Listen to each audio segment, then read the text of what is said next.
how does a founder know if they are in that, they're going to have this problem versus they should feel okay about it? Like how should a founder diagnose this?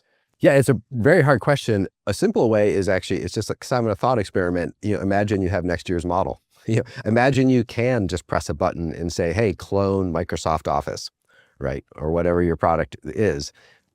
What would you do with that, right? If you were an ambitious, smart 19-year-old joining Y Combinator next year and you wanted to take down someone else's business, what would you do? Think about it as though you already had the future AI, and then compete with yourself. And what types of businesses do you think are most safe from, I don't know if that's the right word, but like who needs to worry about this a little bit less than the folks that are right in the kill zone? Right. So, I mean, traditionally, all the best businesses are ones that have some kind of network effects. If you could hypothetically just completely open source your product, give it away, and it wouldn't make much of a difference.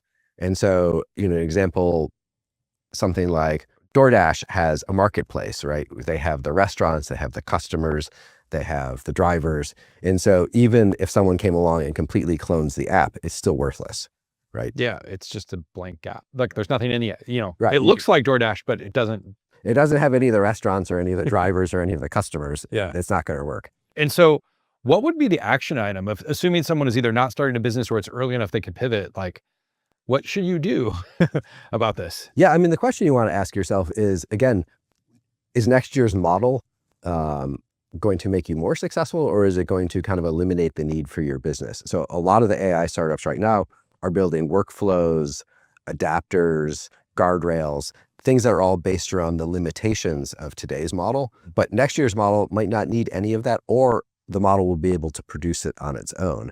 And so I think those businesses are going to be in a pretty rough spot. What advice would you give to someone that's like a larger company and has some scale, but might be rightfully worried about some of this stuff? Like, what would you do if you were running like a Series B SaaS company? I would panic.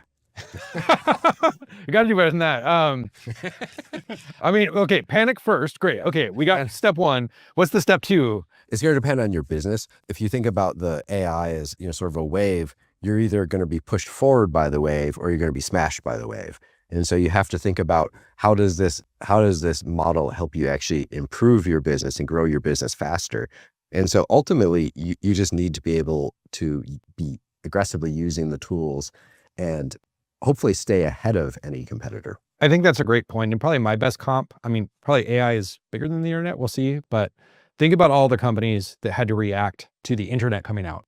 And so you have like your Barnes and Nobles or your Blockbusters where, there were internet native competitors that came out for those businesses. And those companies were slow to react, right? Versus there were people who successfully adapted their business to the internet and they didn't die. I don't know, like what would be some examples? Like, I don't know, all the banks made it, right? Like Bank of America, Wells Fargo, they were okay, even though the internet came out and it did totally change their business with online banking. Yeah. But the incumbents survived. Sure. So, I mean, that's actually a great example. They survived probably in large part because of regulatory. Fair. You couldn't just start an internet bank, could you? Right. It's very different. I mean, people tried to start an internet bank and then they would get shut down. Yeah, Elon did. Right.